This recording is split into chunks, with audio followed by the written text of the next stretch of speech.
নমস্কাৰ মোৰ স্নেহবন্ধন অসম জেটি চেনেলৰে আপোনাক স্বাগতম জনাইছোঁ। আমি আজি আহিছোঁ দিহানাম ৰিহাৰ্চেল কৰিবলৈ। শ্ৰীমন্ত শংকৰদেৱ সংঘৰ শংকৰ জন্মোৎসৱ আহি আছে, গতিকে তাত আমি দিহানামৰ ৰিহাৰ্চেল কৰি আছোঁ। তাত আমি কম্পিটিশ্যন কৰিম। গতিকে এতিয়া আমি আইসকলে বহি আছোঁ। আইসকল লাহে লাহে আহি আছে, 4-5গৰাকী গোট খাইছোঁ আৰু ভাবিলোঁ এটা ভিডিঅ' বনাওঁ। গতিকে আহকচোন, আমাৰ এগৰাকী বিশেষ আই আছে। আইগৰাকী হ'ল শ্ৰী মইনা বৰা আইগৰাকী। এখেত আমাৰ প্ৰাথমিকৰ মূল মানুহ, গতিকে তেওঁক আমি সুধিম আৰু তেওঁ কি কি কৰে আমি দেখুৱাম। ৰ'বচোন এই ভিডিঅ'টোত আহকচোন আমি চাওঁ। সংগীবৃন্দ আৰু লগৰীয়া বুলিয়ে কৈছোঁ আৰু এতিয়া আমাৰ বিশেষ আইগৰাকীক দেখুৱাওঁ। আমাৰ এইগৰাকী আমাৰ প্ৰাথমিকৰ মূল আই। তেওঁ আমাৰ প্ৰতিটো কাৰ্যতে প্ৰতিটো কম্পিটিশ্যনতে আমাক সহায় কৰে, যেনেকৈ দিহানাম, বৰগীত, লোকগীত আৰু আপোনাৰ জেং বিহু, প্ৰতিটো ক্ষেত্ৰতে আছে। নামে চামে একে পাকৈত আৰু গাঁৱতো যিবিলাক আমাৰ অনুষ্ঠান পাৰ্বণ চলি থাকে সেইবিলাকতো তেওঁ আগৰণুৱা। তেওঁ নাম প্ৰসংগৰ কাৰ্যসূচীভাগো চলায়। গতিকে আইগৰাকী, আপোনাৰ কওকচোন নামটো। মোৰ নাম শ্ৰী মইনা বৰা। এতিয়া আপুনিতো ঢেৰ কিবা কিবি গাব জানে, গতিকে বৰগীতৰ কলি এটাকে আপুনি শুনাই দিয়কচোন আমাৰ দৰ্শকসকলক। প্ৰথমতে মই বৰগীতৰ কলিটো শুনাইছোঁ। ভাটিয়ালি ৰাগটো নেগাওঁ, কলিটোকে শুনাইছোঁ।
তেওঁ পুত শিৰোমণি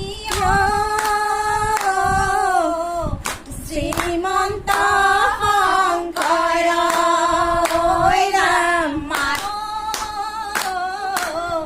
মাধৱ গলৰ মণি দুয়োজনা গুৰু বাণী হৰি নামৰ ধনী শংকৰ আমাৰ শিৰোমণি মাধৱ গলৰ মণি দুয়োজনা গুৰু কৃষ্ণ এতিয়া এগৰাকীক এটা জেং বিহুৰ কলি শুনাবলৈকে অনুৰোধ কৰিছোঁ। গাইনে নেগাই জানো বাৰু, মোক অনুৰোধ কৰিছোঁ আৰু গাওকচোন বাৰু।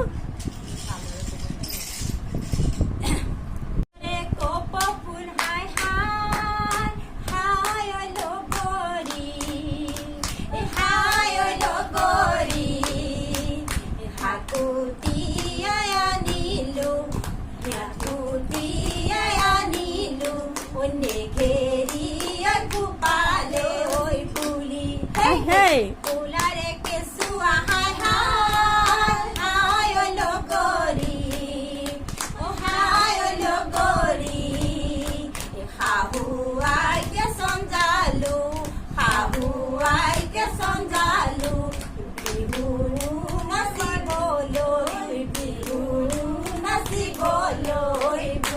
দেখিছে আমাৰ আইসকল অলৰাউণ্ডাৰ।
আমাৰ আইসকল গোট খাই মানে দিহানামৰ আমি অলপ বৰগীত শুনিলোঁ, দিহানাম শুনিলোঁ। গতিকে এতিয়া আমাৰ এই যিগৰাকী আয়ে আমাৰ এইবিলাক গাই শুনালে, তেওঁ অল ৰাউণ্ডাৰ, সকলোতে আছে তেওঁ। গতিকে আমি তেওঁ পিছ নেৰোঁ, তেওঁ লগে লগে ফুৰোঁ, দিহানাম হওক বিয়ানাম হওক যি হওক আমাক লগত লৈ ফুৰে। গতিকে অকণমান ধেমালি কৰিলোঁ। এতিয়া আমাৰ দিহানামৰ ৰিহাৰ্চেল আৰম্ভ হ'ব হৈছেই প্ৰায়। গতিকে এতিয়ালৈ সামৰিছোঁ। যদি ভিডিঅ'টো চাই ভাল লাগে লাইক কৰিব, কমেণ্ট কৰিব, শ্বেয়াৰ কৰিব, ছাবস্ক্ৰাইব কৰিব আৰু এতিয়ালৈ আহিছোঁ। ধন্যবাদ।